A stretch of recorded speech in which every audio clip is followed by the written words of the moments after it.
Assalamualaikum sahabat Wonder Woman. Seperti biasa yuk kita berbagi doa dulu untuk teman-teman yang lain, untuk siapapun. Tulis di kolom komentar doa terbaik ya, untuk teman kita semua, juga untuk diri kita sendiri. Seperti biasanya yuk berikan senyum yang terbaik ya, untuk teman-teman, untuk tetangga, untuk orang-orang yang ketemu. Jangan cuman kepada manusia, kepada hewan, kepada tumbuhan pun kita perlu memberikan senyum yang tulus, karena itu senyum itu bahasa jiwa yang akan membahagiakan dan akan mengeluarkan sikap yang positif terhadap siapapun. Sekarang saya akan mengadopsi dari Pak Nasrullah ya, Pak Ustadz Nasrullah dari Magnet Rezeki tentang terumbu karang. Nah teman-teman tahu kan terumbu karang? Terumbu karang ini sarang ikan yang menyebabkan ikan ini di laut tenang, awet, dan beternak berkembang biak dengan baik. Itu namanya terumbu karang. Jadi terumbu karang ini jangan diganggu dan harus dipelihara, karena itu sumber kehidupan ikan, juga sumber kehidupan manusia di darat yang membutuhkan ikan sebagai sumber gizi. Nah jadi terumbu karang ini ternyata hal luar biasa seperti keramat. Jadi seperti keramat harus dipelihara, harus dilestarikan, diabadikan. Ini tanggung jawab kita bersama tentunya ya. Jadi terumbu karang di sini maksudnya yaitu suatu hal yang memberikan kita induk dari semua keberkahan, induk dari semua kehidupan. Kalau misalkan terumbu karang artinya keluarga atau orang tua, ibu bapak.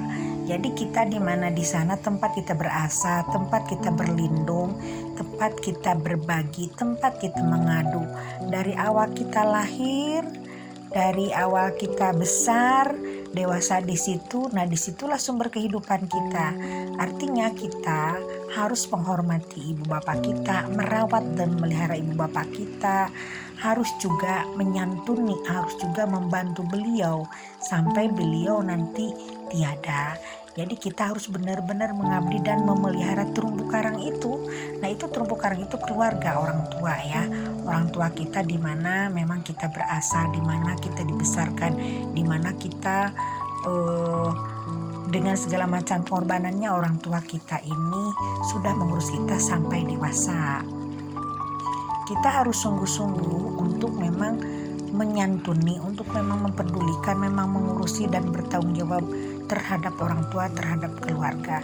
Nah mungkin terumbu karang kalau di pekerjaan, terumbu karang itu kantor tempat kita bernaung, misalkan kementerian kita atau kantor kita, majikan kita, bos kita.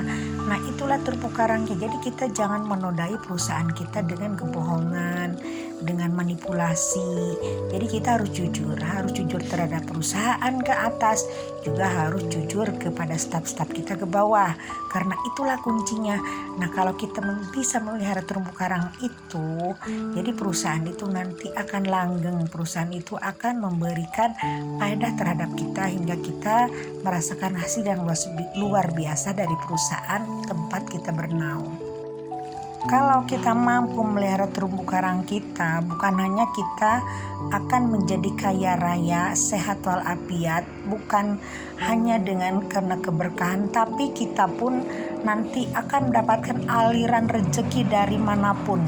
Dari berbagai macam cara Tuhan akan membukakan langitnya hingga kita tidak akan merasa kekurangan. Nah itulah rahasia kenapa sih dalam Magnet Rezeki Pak Nasrullah ini banyak pengikutnya, karena Pak Nasrullah ini memberikan pengajaran yang masuk akal dan logis dan sangat manusiawi, juga sangat bermoral ya.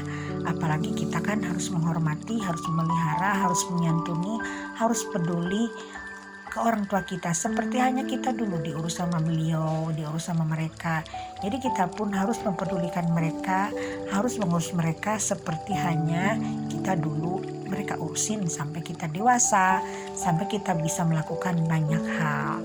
Nah jadi terumbu karang ini jangan sampai dirusak teman-teman. Coba lihat terumbu karang yang dirusak di laut dengan misalkan dengan adanya ranjau, dengan adanya bom untuk penangkap ikan, dengan adanya ranjau-ranjau ikan yang besar, itu kan merusak merusak sekali teman-teman ya. Jadi di situ terumbu karangnya bukan seolah-olah. Jadi dengan kerusakan terumbu karang itu, rumah-rumah bagi ikan, rumah-rumah yang aman bagi ikan, yang nyaman tempat mereka berlindung itu jadi porak-poranda. Nanti setelah porak-poranda kan menimbulkan kehancuran. Nah, hancurlah habitat laut di situ, habitat terumbu karang di situ. Begitupun kita, kalau kita merusak terumbu karang kita, keluarga kita, otomatis dong semuanya akan hancur berantakan. Makanya kita harus memelihara terumbu karang keluarga kita dari pengaruh luar, dari pengaruh orang ketiga, dari pengaruh orang-orang yang tidak suka sama kita. Jadi kita harus benar-benar menjadi polisi, harus benar-benar membackup.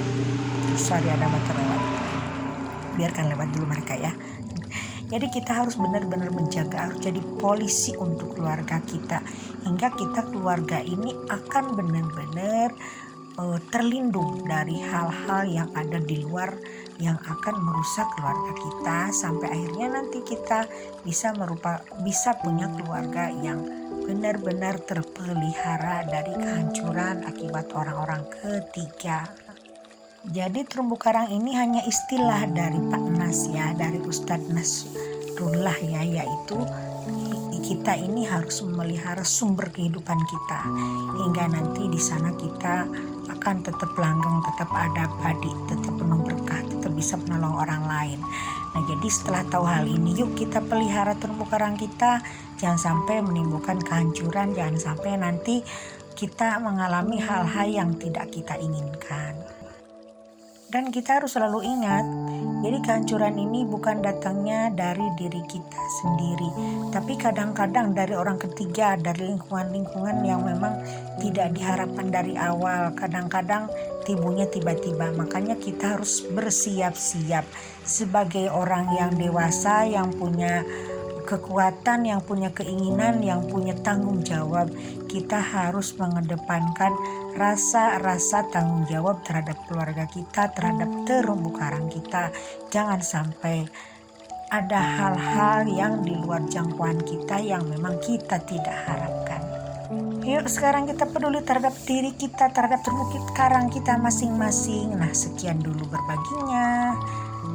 Wassalam.